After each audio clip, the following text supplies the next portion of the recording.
mission, should you choose to accept it. It's a quest. It's a quest for fun.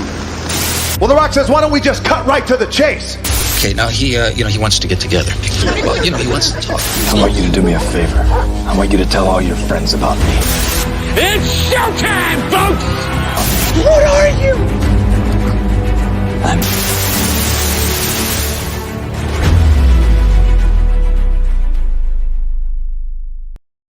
Greetings and salutations. Welcome to And I Quote, the weekly show where we introduce you to content creators of all shapes and sizes that join us from many and all corners of the nerd universe. We have friendly conversations and take your questions.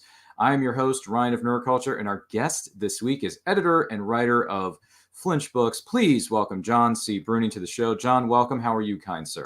I'm good. Thanks for having me, Ryan. Yes, sir. Thank you so much for being here. Now, if you have any questions for John C. Bruening as we go throughout the course of the show, whether it's live or on the replay, let us know in the chat. Let us know in the comments. Our producer is going to be keeping an eye on it as we go throughout the course of the show. And make sure you like and share this video with all 100 of your closest friends, because they're going to like the way they look after watching or listening to this episode of And I Quote. I guarantee it. With that being said, John, what would you say are some of your favorite books or writers growing up? Oh, my gosh. How much time do we have? Favorite books and writers. I would say probably my first and most favorite science fiction writer to this day would be Ray Bradbury. Some might argue that he is not a science fiction writer in the most traditional sense, but I don't get too bogged down in labels. I just think his stories were some of the most inspiring things I read as a young kid. I think I started reading Bradbury when I was maybe 12, 13 years old. I still have every paperback I bought and collected in those days. I still own them, still reread them on a regular basis. Others, I would say Bradbury was the high point. As I got a little older, like in high school and college, it was Robert Parker, it was Ed McBain. They were more in the crime genre as opposed to science fiction. I kind of drifted away from science fiction, got into crime and detective stories by the time I was in my late teens and early 20s. But yeah, it's been all over the place as far as literary tastes go. But I would say those were probably among the big three right there. Big three. There you go. No worries. No problems with that one. When did you decide to become a writer yourself? You know, I get that question a lot, and I can't say there was this one moment of epiphany, like, oh my gosh, this is it. I must become a writer. I think it was a gradual awakening or realization. I think I realized by the time I was in my teens that, when it came to things like term papers and whatnot in high school, I realized, hey, I'm not too bad at this. I do pretty well with this. So it kind of snowballed from there. I kind of realized for whatever reason, I had a grasp of language that sort of served me well when it came to writing. So by the time I was in college, I would say it was getting to be pretty clear that this was a strength as far as, my ability to communicate. I did some short story writing right after college because I really had nothing else to do because I couldn't find a job. But I did wind up becoming a journalist within a few months after I graduated. So it just sort of like, it was a gradual realization. It wasn't like this one moment where it wasn't like the lightning bolt that just said, you will be a writer. It was more a combination of enjoying reading and realizing that I was good at crafting language, and it sort of snowballed gradually. So by the time I would say I was in my early to mid 20s, I kind of stepped back and realized, oh, this probably is going to be my life. And that's kind of how it worked out. Oh, all right. All right. And what would you say are some of the biggest rewards about being a writer? Biggest rewards. Yeah. I think it's those moments when, well, there's a few ways to look at that. It's certainly the moment when you are alone working on whatever you're working on, and you're feverishly tapping away, and you're constantly wondering, is this going to amount to anything? And then you have that moment where you step back and you stop typing for a minute and you look at something, maybe a paragraph or two, and you realize, wow, that was better than I expected I could pull off. So I must be onto something here. I must be on the right track. That's the solitary experience. But then there's the moments when you encounter people who you don't know, you've never met, they don't know you, and they come to you and they say, wow, I really enjoyed your last book, When's your next one coming out? It's one thing when your wife says that to you or your friend says that to you. But when a complete stranger approaches you and says, I read your last book, I really enjoyed it, when's the next one coming? That's when you know you're reaching across a barrier to an audience that's new. I often talk about writing and publishing books in terms of, I talk about it like the message in a bottle. I write these things, I publish these things, I put them out in the world, and I wait to see what happens. So when I do get a response like that from a total stranger, that's when I know I'm doing something worthwhile. Oh, okay. I see. I see where you're coming from with that. And on the flip side of the coin, though, what would you say are some of the biggest challenges about being a writer? Getting it done. It's a especially when it comes to novels, which I'm wrapping one up right now. And it's I have often described writing a novel as a process similar to cutting a tunnel through a mountain with a pocket knife. It's a long, hard slog. And even when you're at your best, it's still a long, hard slog. And there's still a lot of small details, tiny details that make up a 70 to 100,000 word book. You, the reader, sees that book and maybe you blow through it in 2 days, but the writer has agonized over every single word. And if that writer cares about what they're doing, they have agonized pretty much over every word. So I would say that's one of the biggest challenges is just being in the middle of it, trying to find the end, trying to find the story, trying to tell the story in the best way possible. Oh, there you go. Big, long process. I can understand that. And once again, we're talking with writer and editor John C. Bruening here on this episode of And I Quote. If you have any questions for John, let us know in the comments. Let us know in the live chat. We encourage the interaction. We love the interaction from you guys. Also, don't forget to like and share this video with all 200 of your closest friends. You're going to like the way they look after watching or listening to this episode of And I Quote. I guarantee it. With that being said, I have something I would like to share with you. For those of you maybe listening, this is what we're going to be looking at here in just a moment. This is something known as occupied pulp. Now, I'm just curious, what exactly is occupied pulp and how did this all come about? This was actually the idea started with Jim Beard, my publishing partner at Flinch Books. But I loved it. I jumped right on it, and I was all behind it from the get-go. Occupied pulp is basically it's a collection of stories that take place in the months, and I would say maybe the year or two after the end of World War II. It's during the Allied occupation of Europe and Japan. And, a lot of people who don't have the sense of history, they think, well, the war ended and everything was fine. No, the war ended, the shooting stopped, and only then the diplomatic process of dividing up Europe and just basically just coming to terms with the various the Allied and Axis powers and just creating a world that resembled something peaceful after that. That took a long time. There were a lot of treaties. There were a lot of negotiation that had to take place. And in that time, there was still a lot of intrigue going on in those parts of the world that, it was sort of like it was peacetime, but there was still a lot of mystery and intrigue and perhaps some underhanded, nefarious business going on. And that's essentially what occupied pulp is about. It's just that sort of that diplomatic no man's land where there was a lot of mystery and intrigue happening around the world, especially in Europe and Japan, when the aftermath of World War II was still being sorted out. Ah, okay. And I really like the cover of this. For those of you who may be listening, we're looking at the image of the cover for Occupied Pulp. And I like the image here because it kind of reminds me of a certain person, maybe a certain actor, maybe a certain character, a certain film that may have come out in, 1942. It's called Casablanca. So I like the cover here. I really do. It does bring some Casablanca vibes to it, just a little bit. Well, there's a reason for that. I mean, we great art by Adam Shaw, fantastic artist. And we kind of advised him in the process, just said, okay, Adam, here's what we're looking for. Here's what these stories are about. Kind of give us a bogey vibe. And, and he certainly came through. I mean, I think you're not the first person to make the observation like, that guy looks a little bit like Humphrey Bogart. It's for a reason. It was because that's sort of how we directed the artist to go about the illustration. It's really good work. I mean, nothing that amounts to a hill of beans in this world. You're going to get on that plane.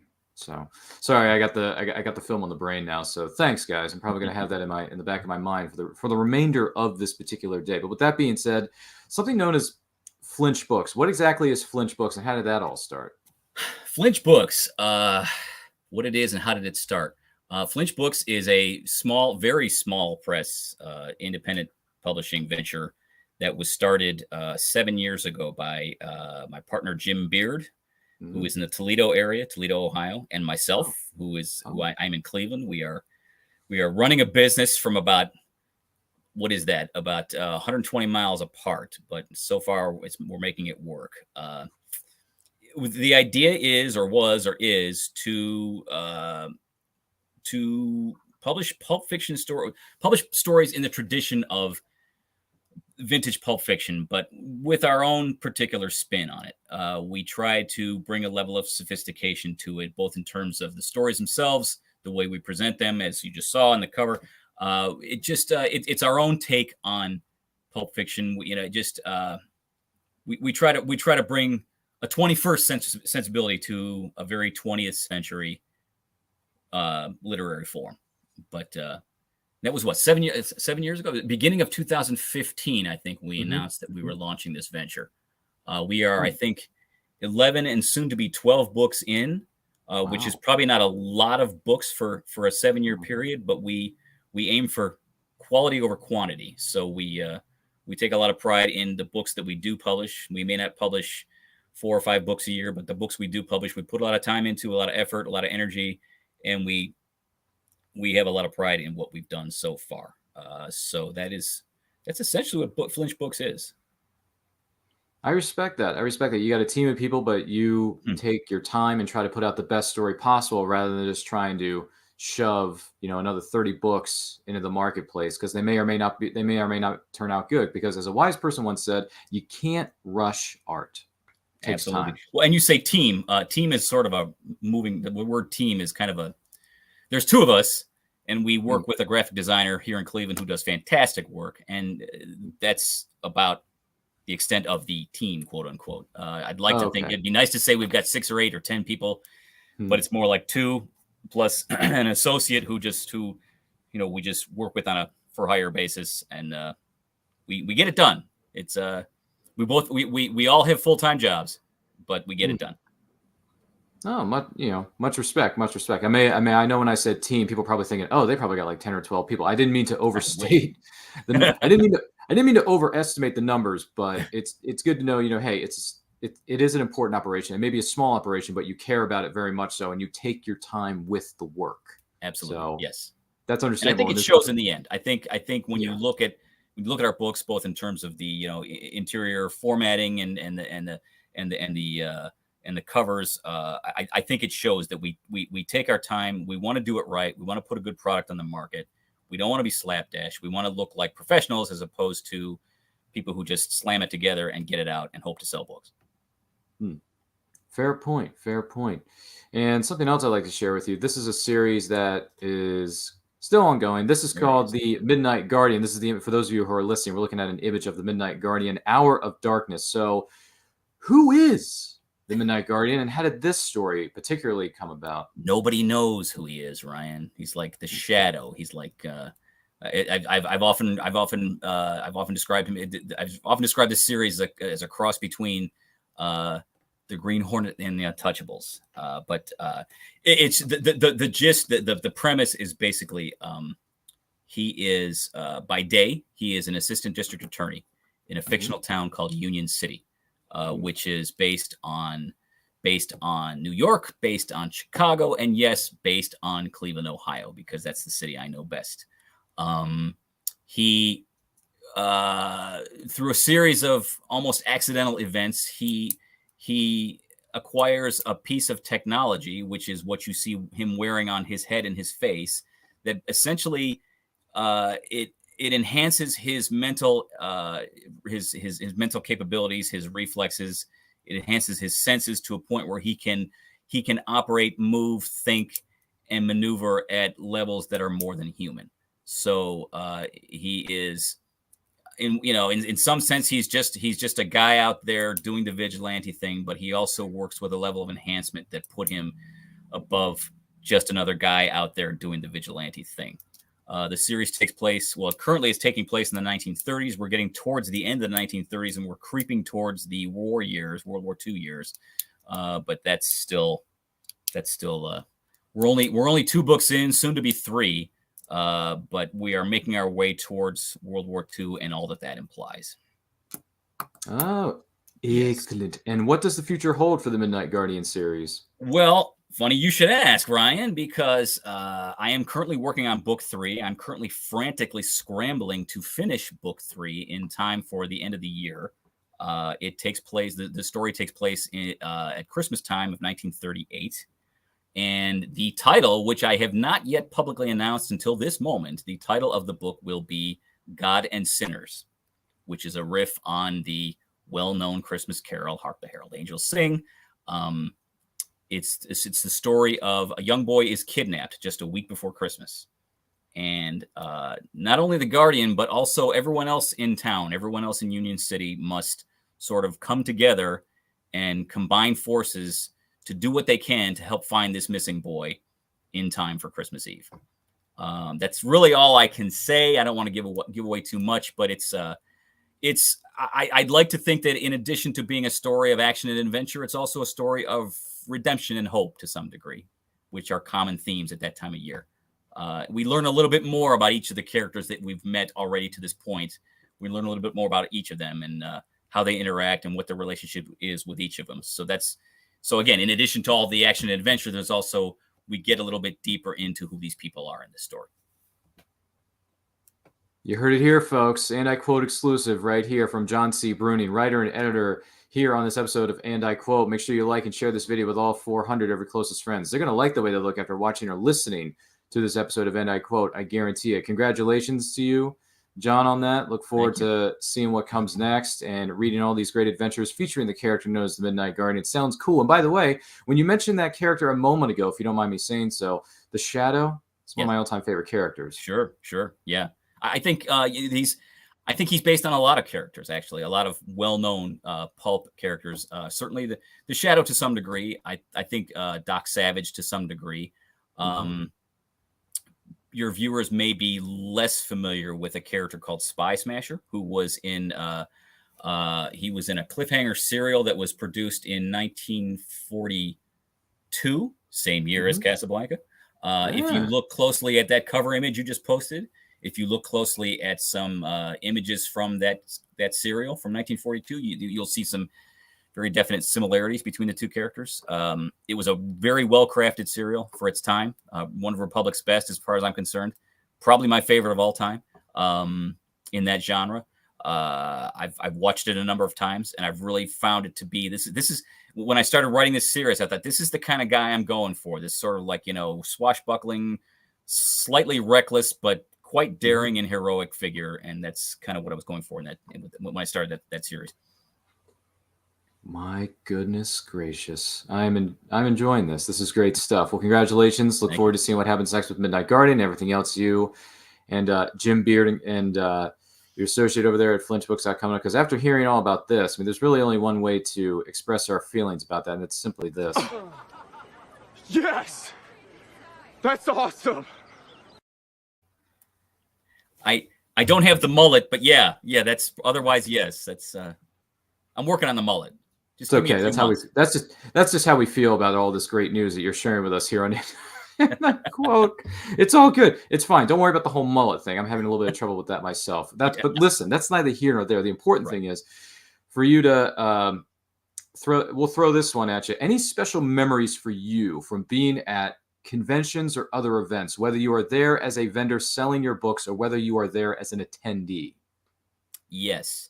And it goes back to something I said a few minutes ago. I can tell you one in particular, and I think it was Pulp Fest in 2019.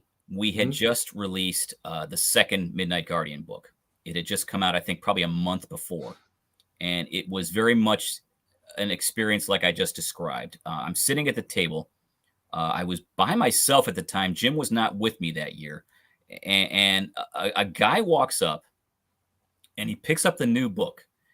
I don't know who this guy was. I didn't know then. I don't remember who. I don't remember now. But all I know is somebody I didn't know, a complete stranger, walks up to the table and he says, he lifts it off the little easel and he says, "Is this the new one?" I said, "Yeah, it is. It just came out about a month ago." He said, "I've been waiting for this." And I thought, how great is that? Like I said, I don't know who this guy is. He's just some random guy who read my first book and liked it enough that he couldn't wait for the second one. And I don't know how many people there are out there like that reading my stuff. Maybe he's the only one. I don't know. But even if he is, great. I'd like to believe there's maybe a few more like that. But I would say that was one of the, if your question is a very memorable moment from a convention, I would say that was one. And I would say also same convention, same year. I gave a presentation where I talked about that new book. And I mentioned the Spy Smasher serial. And there was a woman in the audience. I'm going to say she was in her early 80s. And it was her, and she was with her son, who I'm going to say was probably in his 50s or thereabouts, and a bunch of other folks who were probably no more than maybe 50, 55 years old. And I mentioned the Spy Smasher serial, and a lot of folks just sort of politely nodded, but didn't really understand the reference. But this woman, I'm going to say 82 years old, raises her hand. She said, "I used to watch the Spy Smasher serial in my theater, and I thought he was wonderful." And I wanted to get out of my chair and kiss that woman, because just being able to connect to somebody of that generation who remembers that kind of storytelling on film and remembered it well enough to even to call it up in her memory when I'm, I'm by her standards, I'm probably still a kid. And I mentioned this character that, comes way out of her memory. And, and she just, it was just, I talked to her afterwards. I said, "I am so glad you are here and you remember that and you were able to make that connection, because it just really, it brought something to that presentation that just would not have been there otherwise." So yeah, it's moments like those where you connect with people you don't even know by virtue of the writing you've done. Those are really important moments to me. Absolutely. Absolutely. Mic drop. Great stuff. Really good stuff. Thank you so much for sharing that with us. That is incredible stuff. Great story. What advice would you give to aspiring writers out there? Couple things. One piece of advice that often comes to mind, and this is something that Jim Beard often says, and I think he's spot on right about this: finish what you start. You can have a drawer filled with half-finished stories, and that's all it's going to be, is a drawer full of half-finished stories. You have to finish what you start. It may be crap when you're done, but it will be done, and it will be. And finishing is a big part of the process. I think also you have to write a lot, because you have to make a lot of crap before you start making stuff that's good. There's a great quote by Edgar Rice Burroughs that I don't know. I think I can say this verbatim, but if not, it's pretty close. You can write 100 stories and they may not be. No, I'm sorry. You can write one story and it may not be very good, but if you write 100 stories, the odds will be in your favor. And the idea being, you just have to keep doing it, and you have to keep practicing, and you have to keep finishing, like Jim has often said, and that's how you get better. I think that's the thing. That's your North Star. You have to not just start stuff, but finish it, because otherwise you have a lot of stuff that's started and it will go nowhere. It will never get out of the drawer. Excellent pieces of advice. And speaking of Jim Beard, we did have Jim Beard here on a previous episode of And I Quote. You can find that in the link in the description of this video. Goes to our playlist. Look for the one that says Writing with Jim Beard. You'll find it. It was a great episode. And Jim Beard's a nice guy too. Don't get me wrong. That was a great episode. But if you want to know more about that, the links are available in the description of this video. Whether you're watching this on the video feed or the audio feed, there are links in the description. So make sure you check those out when you have a moment to spare, which we hope that you do, because sharing is caring. And it's always fun to rising tide lifts all ships. That's what a wise person once said, even though it was kind of worded differently. Whatever, we're just paraphrasing. So besides that, who would you say are some of your favorite writers right now? Right now. Yeah. In this moment. Yeah. In this moment. Yeah. At present writers. 12:25 p.m. Eastern time on Not Saturday. that anyone's counting. September Not that anyone's 10th. counting. Well, I mentioned Ray Bradbury. I still consider him a favorite. I don't read his stuff as often as I used to. I mentioned Ed McBain. I mentioned Robert Parker. I kind of discovered them in the years during and right after college, but I still consider them favorites. I mentioned Edgar Rice Burroughs. He was not the most polished. He had no formal training to speak of when he started writing the John Carter and Tarzan series, but he was sort of a natural born storyteller. So in that respect, I have a lot of admiration for him. More recently, there's your favorite writers of today, the writers that are around us today, some of the people that have been going on for a little while. So guys like Max Jim Allen Beard Collins, or Max Allen Collins, who I've been reading some of his stuff in the last year or so. He wrote some Eliot Ness mysteries. They took place in Cleveland. They take place in Cleveland because, as many people know, Eliot Ness came to Cleveland after he left. After he put Al Capone away and left Chicago, he came to Cleveland to become safety director here. And so a lot of Max wrote a series of books about Ness in Cleveland. I enjoy his work a lot. More recently, a gentleman who lives in the Columbus area named Craig McDonald. His Hector Lassiter series, I think, is fantastic. I've read one. I've started a second. I think Craig really understands the concept of taking the pulp sensibility of 80 or 90 years ago and sort of retooling it for a 21st century audience, but still preserving a lot of that spirit. That's something that we've always tried to do at Flinch. I think Craig does that very well in his books. I've gotten to know him a little bit over the last, say, 12 months or so. Really great guy, very down to earth, easy to talk to, very approachable. Like his stuff a lot. I'd say those two are the two that I've really started to gravitate to in the last. I haven't been much of a fan of horror fiction, but lately I'm sort of diving into Stephen King. That's a big dive because he's done a lot of stuff and a lot of very fat books. So it'll probably take up the rest of my life to read them all if that's my plan. So there's that. I'd say those are some of the more contemporary writers that I've sort of been immersed in the last few years. No, well, thank you for sharing some of those names with us. Maybe they will strike a chord with one of our listeners or viewers. You never know. Anything is possible, ladies and gentlemen. I'm just saying. Once again, we're talking with writer and editor John C. Bruening on this episode of And I Quote. If you have any questions for him, let us know in the comments. Let us know in the live chat. Make sure you like and share this video with all 600 of your closest friends because they're going to like the way they look after watching or listening. That number keeps climbing, Ryan. It keeps climbing. It does. Hey, when do we get to 1,000? Do we get to 1,000 before the hour is over, or how's that work? I think we can. We could. Okay. Anything's possible. We'll try. Listen, buddy. I'm just trying to be optimistic here. That's kind of my thing. But with that being said, I do want to let you know, John, and for you who may be watching or listening to this episode of And I Quote is indeed powered by Poddex. Now, Poddex are unique interview questions as well as episode starting prompts in the palm of your very own hand.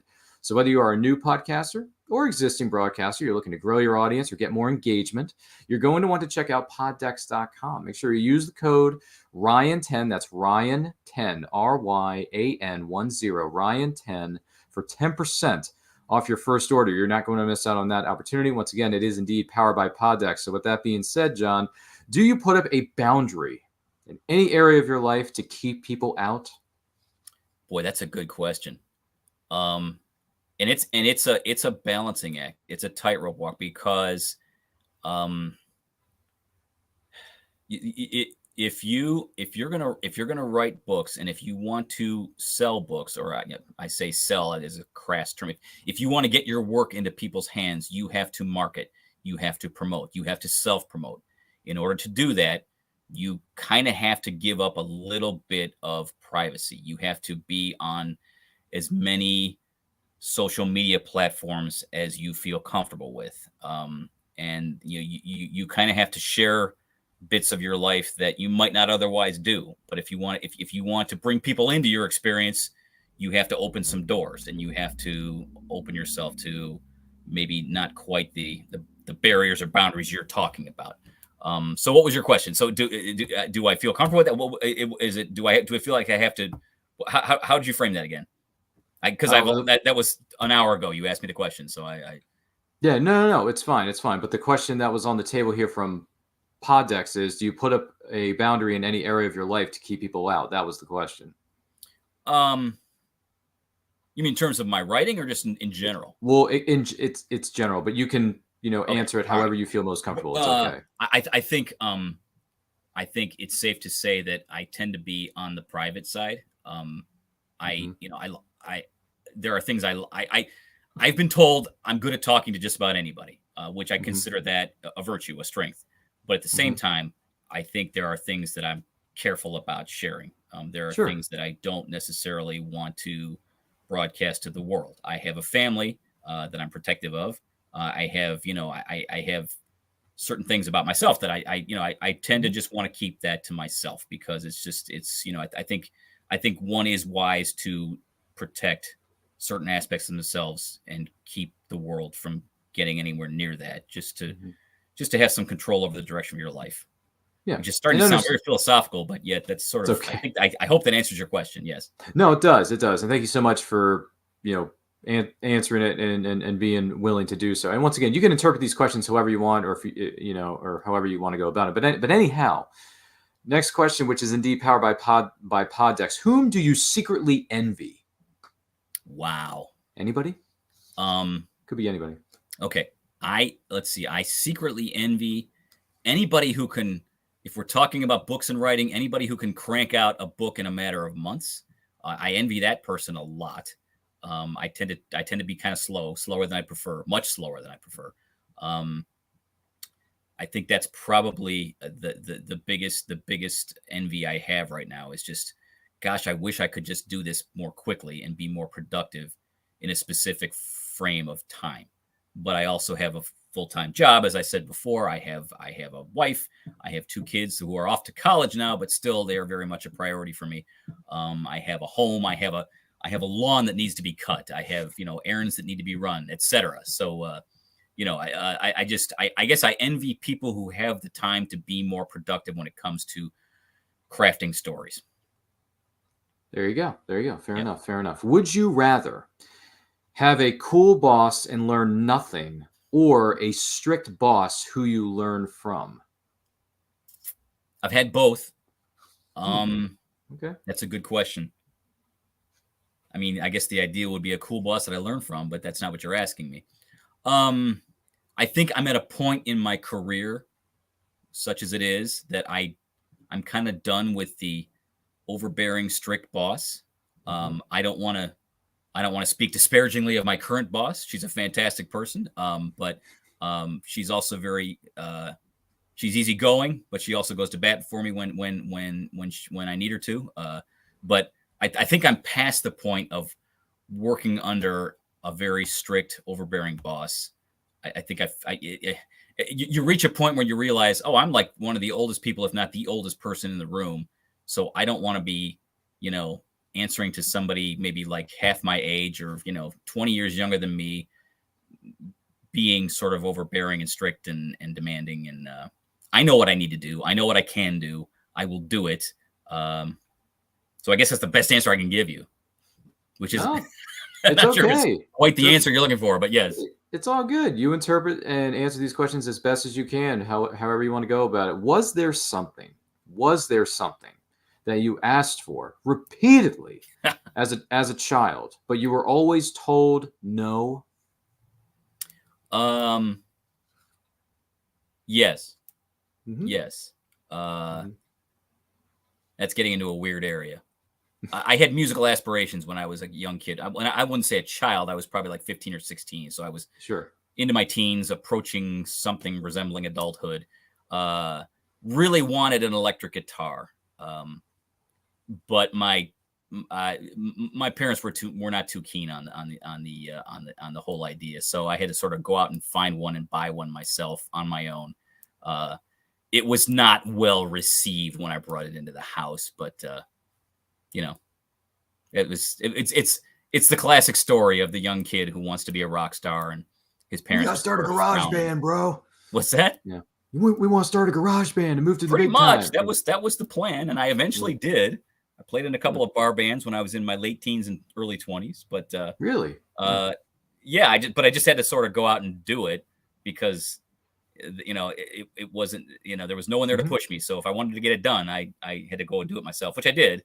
Then my life went in other directions, and I wound up, writing books, which is about as lucrative as playing in a garage band. But yes, yeah.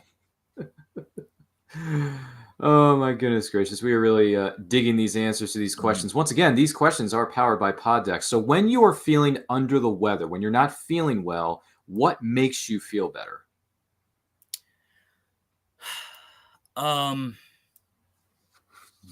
Watching something really brainless on TV, usually a movie of some kind. Either a brainless movie or a favorite movie, and sometimes they are one and the same. Yeah, or just eating food that probably isn't good for me, but makes me feel good mentally, just or just like, turning off my phone so no one calls me, and I want to just like be by myself. I just want to do my thing. I want to read a book. I want to watch a movie. I want to eat something crappy. That's self-care that really isn't self-care, because you're basically just poisoning yourself with, Cheez-Its or whatever, and bad TV. Yeah. Did you notice that Cheez-Its have changed a bit? They have different kinds of looks and flavors now. There's the regular Cheez-Its, there's the Cheez-Its cracked, and then there's the Cheez-It Puffs. Yes, my kids are big Cheez-Its fans. So when they come home from college, we want to make sure we have Cheez-Its in the house. So one of the most recent times they came home, my wife said, "Hey, go pick up some Cheez-Its at the store." I went to the Cheez-Its aisle, or the snack aisle, and I discovered, to your point, there are like 3 dozen different types of Cheez-Its. And I had to ask myself, which kinds of Cheez-Its do your kids really like? And I think I had to text to my wife and say, what am I buying here? What exactly are we looking for? So yes, I've had that experience. I know exactly what you're talking about. Yes. There you go. And a quick side note with regards to stuff that you would do or things that make you feel better when you're feeling under the weather. What are some of your favorite movies or TV series, past or present? I would say I have always been a fan, for as many different iterations of Star Trek as we've seen in the last 50 years. There's I a have lot. always and always will be a fan of the original series.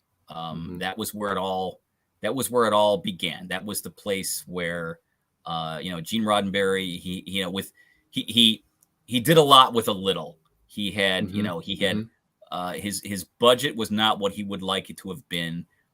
He had some competent but often ham-handed actors in his crew. He had, the technology for special effects was not what he would like it to have been, but yet he had a vision. He had, and so because of that vision, those stories, those episodes still hold up, because you look past all those deficiencies that I just mentioned, and you realize this guy had something to say, and he had a vision for a future that would be good for everybody.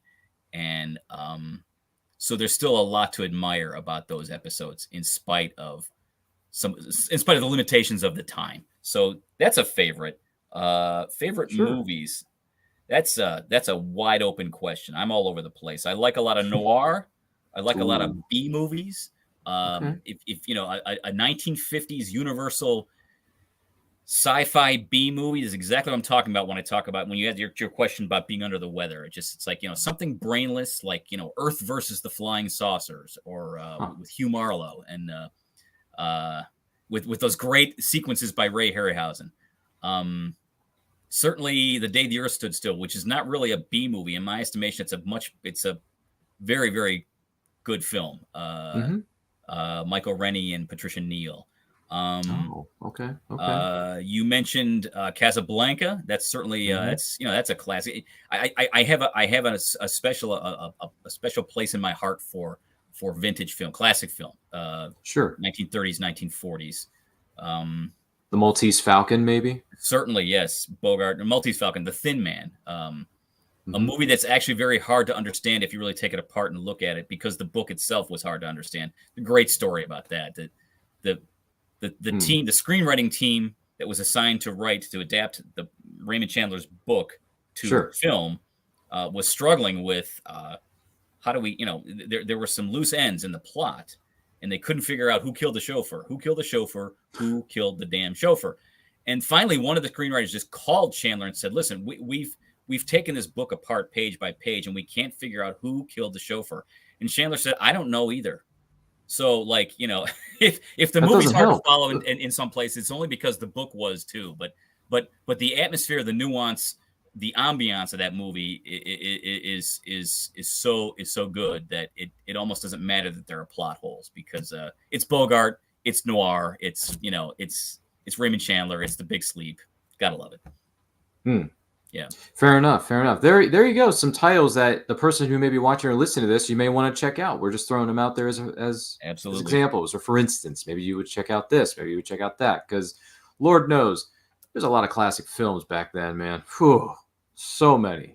I mean, granted, it took me a while to catch up and watch some of these things, whether it be Casablanca, Maltese Falcon, or some of the classic Universal monster movies from Universal Pictures, Creature from the Black Lagoon, you know, The Invisible Man, Phantom of the Opera, Dracula, Wolfman, you know. I mean, speaking of great films, I mean, The Wolfman with Lon Chaney Jr., gee whiz. Yeah. Film is solid, man. Plus, Claude Rains, the guy was like in every movie in the 30s and 40s. Like, Claude Rains' filmography is just like 6 miles long? Yeah. And you don't see Claude Rains until literally the last frame, or the last maybe 30 seconds of Invisible Man. But his voice is so good. Yeah. Like, the voice of the character is so good. I mean, that's just my opinion. Person may be watching or listening to this, you may think differently, and that's fine, because all film is subjective. That's just the way it is. But it's a good movie, so just, you know. Oh yeah. Check that out. And I'm not even the big fan of Universal monster movies from the 30s that a lot of people, a lot of my friends are. I mean, but yet, even so, you cannot deny the quality of those movies, the quality of those films. Yeah, I think some are better than others. Yeah, sure. In my opinion, but that's up to you to decide. I'm not going to say one way or the other what's right or wrong, because it's just an opinion. But there you go. You never know what you're going to discover here on this show. Notice. And I quote, "We want to take this opportunity to say thank you to John C. Bruening for being our guest on this week's episode." And I quote, "John, the person watching or listening to this, where can they find you online and everything you have coming up? What do you got?" Online, I've been working very hard to get a website online for quite some time now, way too longer than I even want to say. But a website is coming, hopefully by the end of the year. I am on Facebook.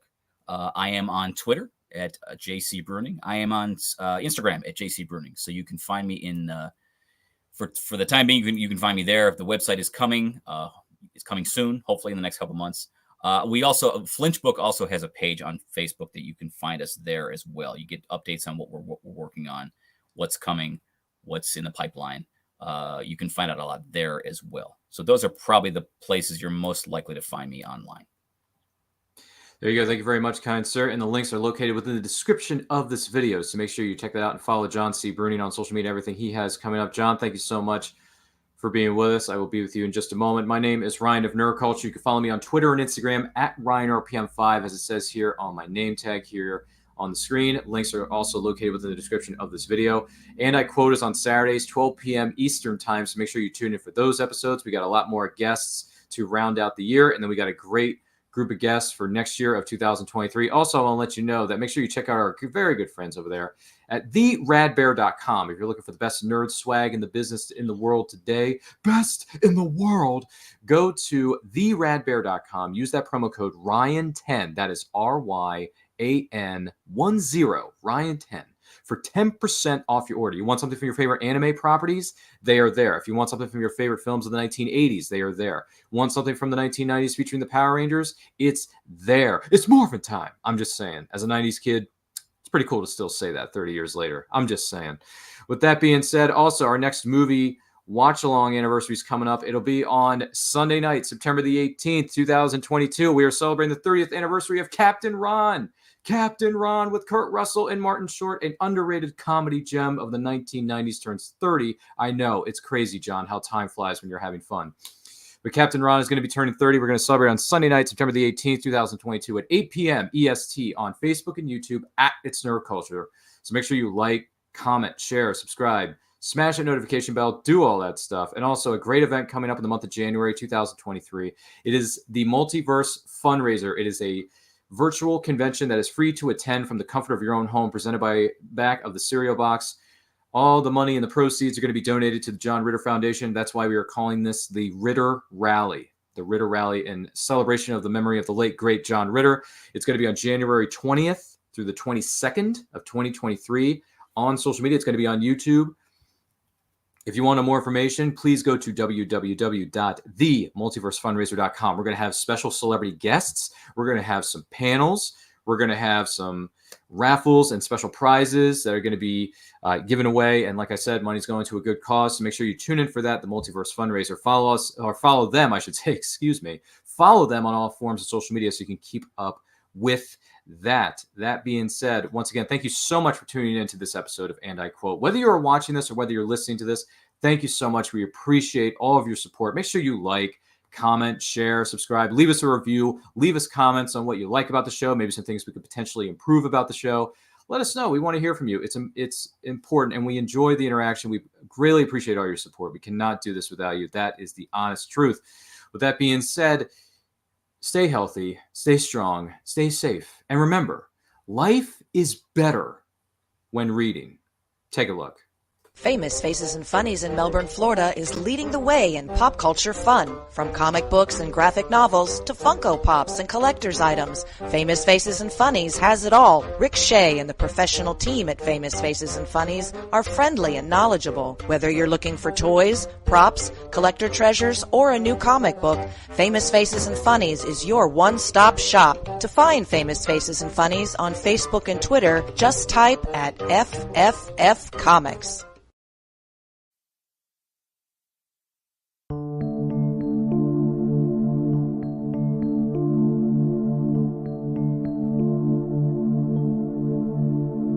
Sweet dreams they placed on me inside my mind. Chance my truth, twist the past, my memories are fading fast. Am I still missed?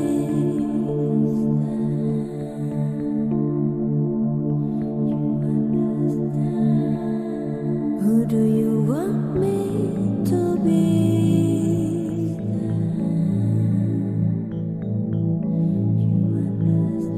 Am I still missed?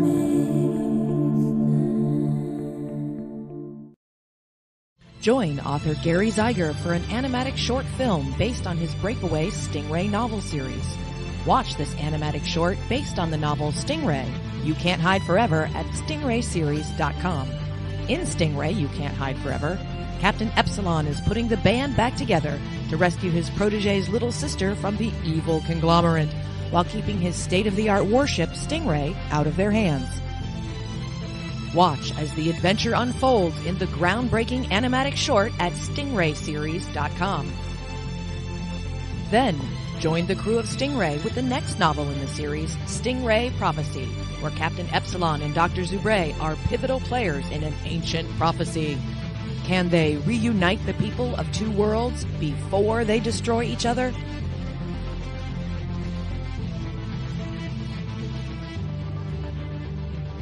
To learn more, visit stingrayseries.com. In the summer of 1953, private investigator Will Lucky Marks was working as the in-house private eye for Arcane Pacific Pictures. Trapped inside the studio with the killer, Lucky must find the killer before time runs out. Lot 28. Own it today. Available iTunes and Amazon.com.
high-flying action.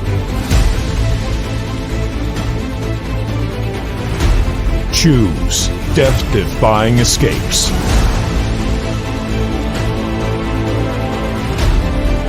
Choose spine-tingling thrills.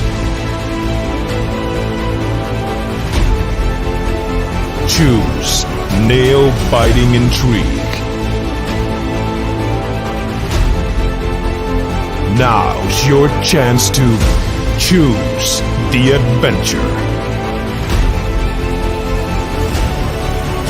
The Captain Hawkland Adventures. Available on Amazon.com. Author Cindy Kep is writing on the edge. Books include Remnant in the Stars, The Loudest Actions, Lines of Succession, Mindstorm,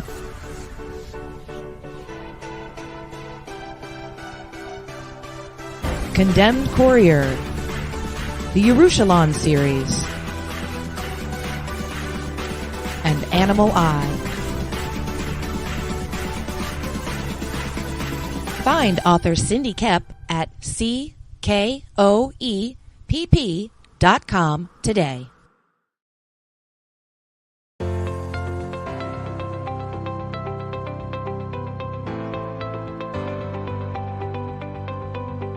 You've worked hard and written a great book. Now, it's time to give it a great cover. If you're an indie author or small press publisher, Plasmafire Graphics is your source for affordable cover illustration and graphic design.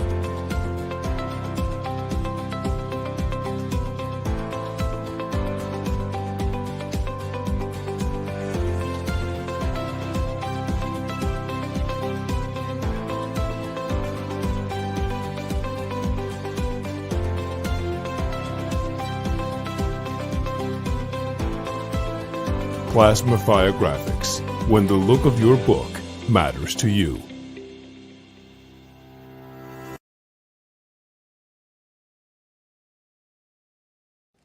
Good morning!